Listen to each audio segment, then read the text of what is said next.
Hi, I'm Bob Humphrey with another tip from Yamaha. Today I'm going to talk a little bit about rattling. Rattling can be a very effective technique to lure in a buck during the hunting season. But like anything, the more you know about a specific tactic or technique, the more successful you're likely to be at it. Now, a couple variables to consider are when and how. You can rattle in a deer any time of day, but the research says that rattling deer is most effective in the morning. So that's when your chances are probably going to be better. Again, you can still do it any time of day. There's also a seasonality to rattling. Early in the season, whitetail bucks are sorting out dominance. They start out just sort of tickling or meshing their antlers together, more of a shoving match than a real fight. That stuff comes later. As the days grow shorter, testosterone starts to flow, those deer get more aggressive, and all of a sudden those battles become more serious. So just as a guideline, start soft, start easy early in the season, and then work it up. As you get into the rut, the peak of rut, smash those antlers together. Now, there are all sorts of thoughts and all sorts of opinions about what you should use to rattle with.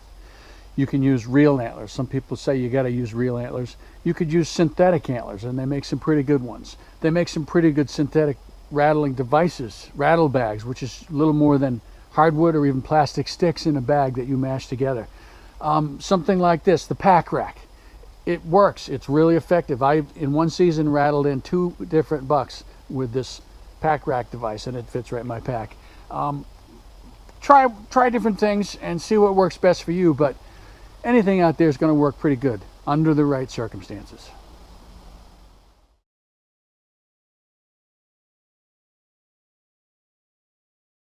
Okay, a lot of folks say that they've tried it and it just doesn't work. But how do you know? The research, the same research that said early in the morning is better, they used people in observation towers and they watched from high above the hunters and the deer, and what they found was that a lot of times the deer were circling in downwind and just out of sight of the person who's rattling. So if you want to be more effective with your rattling, pair up, okay? Put a hunter downwind of the person who's rattling, and if that deer tries to sneak around, they're going to walk right into the guy with the gun or the bow.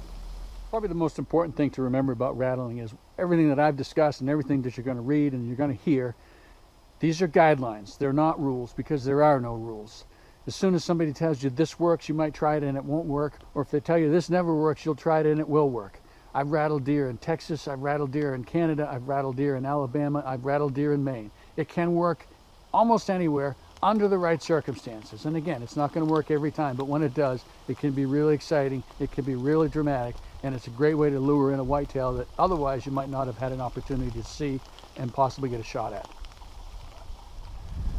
Well, that about covers it for this time, but please check back again soon and often.